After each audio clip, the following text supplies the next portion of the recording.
The full forecast follows this news. There's news this morning of the passing of Calvin Neil Walstra.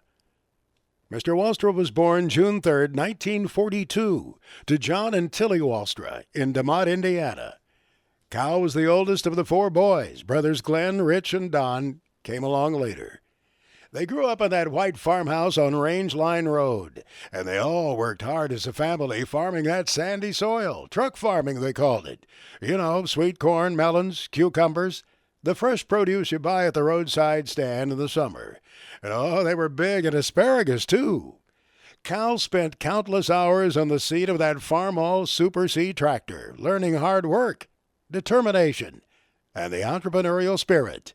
And the Walstra boys were raised in faith, with thankfulness to God, prayer before meals, church on Sunday, and most importantly, the reality that everything we have belongs to God.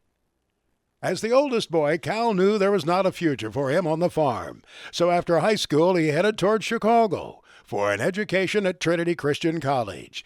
But book learning wasn't for Cal.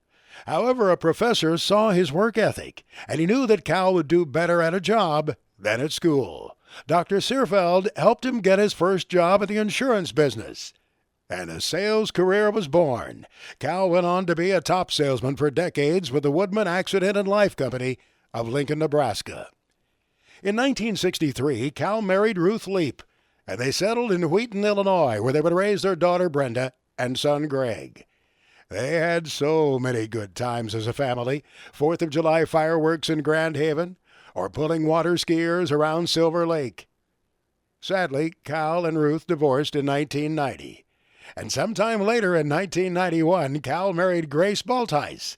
They made their home in Lombard, Illinois, with a second home in Holland, Michigan. Now they had a combined family of 7 children, their spouses, and 18 grandkids. And a family now spread across multiple states with many more good memories being made.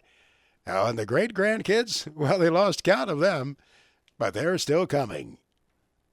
Cal Walstra passed on from this life and went to be with his Savior on November 26, 2024.